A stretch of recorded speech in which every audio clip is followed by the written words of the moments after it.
안녕하십니까. 공병호 TV의 공병호입니다. 이준석 국민의힘 당대표의 성상납 사건에 이어서 가세현 강용석 변호사가 다른 혐의로 이준석 대표에 대한 두 번째 고발장을 서울중앙지검에 냈습니다.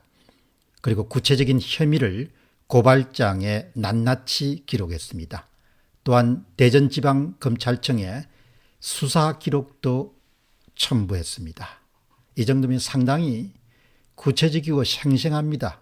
고발장을 읽어보면은 이런 사건이었구나, 이런 부분들을 일반인들도 쉽게 알 수가 있습니다.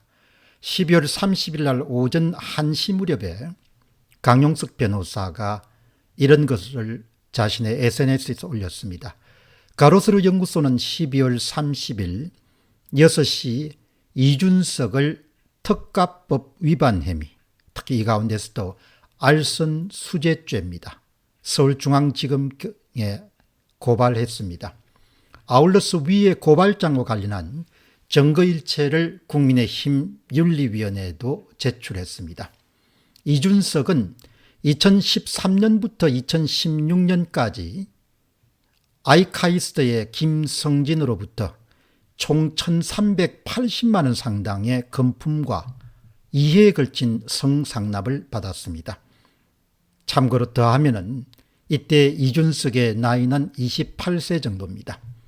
이준석은 이 과정에서 김성진에게 박근혜 대통령을 아이카이스트 회사에 방문하게 해주겠다, 그리고 자신이 진행하는 TV 프로그램에 출연시켜주겠다는 등 감언이설을 계속해서 김성진으로 하여금 자신이 정권에 막강한 영향력을 미치고 있는 것처럼 믿게 하였고, 실제로 위와 같은 일을 실행하기도 했습니다. 이런 주장을 강용석 변호사가 했습니다.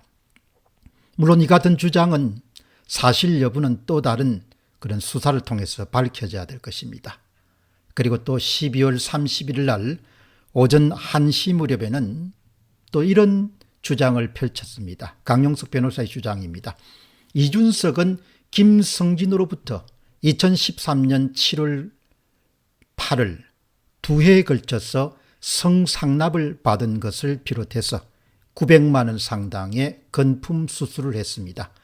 2013년 추석부터 2016년 설까지 4년간 추석과 설에 각 50만 원 상당의 선물을 수령한 바가 있습니다. 그러면은 이 같은 강용석 변호사의 주장이 구체적으로 도대체 어떤 것을 뜻하는가, 이런 부분들은 고발장에 낱낱이 기록되어 있기 때문에 고발장을 여러분들에게 소개해 드리겠습니다. 이 고발장 내용은 바로 고발을 한 이후에 강용석 변호사가 자신의 SNS에서 모두 다 공개한 겁니다.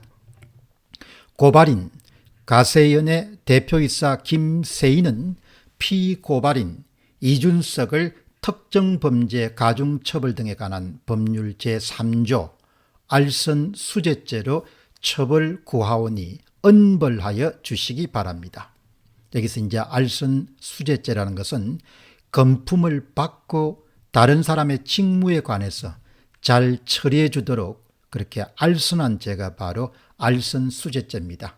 알선 수재죄의 첫 번째 항목은 공무원에 관한 것이고 두 번째 항목은 일반인에 관한 것입니다. 두 번째 항목을 보시면은 특정 범죄 가중처벌상 알선 수재죄는 공무원이 아니더라도 공무원처럼 영향력을 행사할 수 있는 사람이 공무원의 직무에 관해서 알선하고 돈을 받았을 경우에 바로 적용되는 그런 범죄입니다. 그 가장 큰 것은 세 가지 범죄를 걸었는데, 첫 번째가 2013년 2회에 걸쳐서 230만 원 상당의 성적 이익을 수수한 혐의입니다. 피고발인 이준석은 2013년 7월 11일과 2013년 8월 15일에 국민의힘 전신인 한나라당 비상대책위원회 위원으로서 당시 대통령인 박근혜 전 대통령 등에게 알선한다는 명목으로 아이카이스트의 대표인 김성진으로부터 대전 유성 주피터 룸사롱에서 성상납을 받았습니다. 이때가 이준석 씨가 28세 무렵입니다. 그리고 2013년 7월 11일에 이어서 성적 이익은 약 100만 원 상당히 해당했고, 그리고 곧 이어서 2013년 8월 15일에 받은 성적 이익은 약 130만 원 상당으로 추계됩니다. 그리고 정금으로서 제1호 대전지방검찰청 수사 기록이 부록으로 아마 첨부됐습니다. 다음 두 번째 혐의입니다. 2013년 8월 23일 날 900만 원 상당의 화장품 세트를 수수한 혐의입니다. 피고발인 이준석은 2013년 8월 23일 날 국민의힘 전신인 한나라당 비상대책위원회 위원으로서 당시 대통령인 박근혜 전 대통령 등에게 알선한다는 명목으로 아이카이스트 김성진으로부터 피고발인 이준석이 속한 단체에서 900만 원 상당의 화장품 세트를 수수하게 했습니다. 여기에 대한 증거물로서는 제2호 화장품 명절 상품 수수 명단이 첨부되어 있습니다. 세 번째 혐의는 2013년 추석부터 2015년 추석까지 각 설 추석에 각각 500만 원, 총 250만 원 상당의 상품을 수수한 혐의입니다. 피고발인 이준석은 국민의힘의 전신인 한나라당 비상대책위원회 위원으로서 당시 대통령인 박근혜 전 대통령 등에게 알선한다는 명목으로 아이카이스트 대표였던 김성진으로부터 2013년 추석부터 2015년 추석까지 설과 추석마다 각 50만 원, 총 250만 원 상당의 금품을 수수했습니다. 이것도 증거물의 제2호에 해당합니다. 특히 피고발인 이준석은 대한민국 국민의힘의 당대표로서 평소 구태정치 청산을 부르짖어 왔습니다. 피고발인은 본인이 청산하고자 부르짖은 구태정치인들의 범죄 행위를 스스로 자행한 바 앞으로 대한민국의 깨끗한 정치 풍토를 위해서라도 피고발인 이준석에 대한 철저한 수사를 통해서 엄벌을 해야 될 것으로 요청합니다. 이 내용이 이제 고발장에 그대로 적혀 있는 내용을 여러분들에게 소개해 드렸습니다.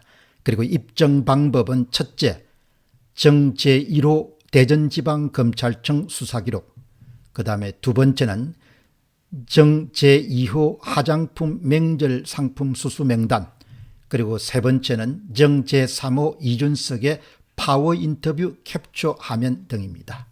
자, 이렇게 이제 돌아올 수 없는 강을 두 사람이 건넜다고 봅니다. 마지막까지 이준석은 저항할 것이고 강용석 변호사는 이 같은 구체적인 증거물을 갖고 이준석을 압박할 것으로 봅니다. 참고로 본인 문제가 아니더라도 부동산 문제가 불거졌을 때 윤희숙 의원은 사표를 던졌습니다. 아마도 이준석 씨가 계속해서 자리에 있을 것으로 고집합니다. 자, 그렇게 되면은 아마 대선은 야당은 아주 크게 제가 볼 땐 타격을 받을 것으로 봅니다. 어느 쪽도 양보할 수가 없기 때문에 이미 기울어진 운동장에서 윤석열 후보가 뛰고 있습니다만은 이 문제 이준석 씨를 그냥 그대로 안고 가는 것은 아마 많은 종류의 보수 진영의 인사들 가운데서도 납득할 수 없는 그런 곽상도 의원을 처리하는 그런 문제뿐만 아니고 모든 문제에서 모범을 보여야 될 당대표가 결국 자신의 끈과 관련해서는 이중적인 그런 잣대를 댄다, 이렇게 볼 수 있겠습니다. 어떻든 국민의힘이 스스로 자정 능력이 있는 정당인가 아닌가를 이제 테스트할 수 있는 그런 건입니다만은 아마도 국민의힘 스스로 어떤 결정을 내릴 수 없는 그런 지경까지 아마 국민의힘이 도달했다. 아마 이와 같은 것은 4.15 총선에 대한 부분들을 외면하고 눈을 감는 것에서 많은 분들이 국민의힘이 스스로 자정 능력이 없는 정당이다, 이렇게 아마 평가했을 것입니다. 꼭 같은 잣대를 들이대면은 이준석 것도 그냥 국민의힘이 그냥 묻고 덮고 그냥 없는 것으로 그렇게 할 것입니다. 그러나 국민들은 그것을 외면 안 할 것입니다. 바로 그것이 그들의 고민입니다. 공병호 TV의 공병호였습니다. 감사합니다.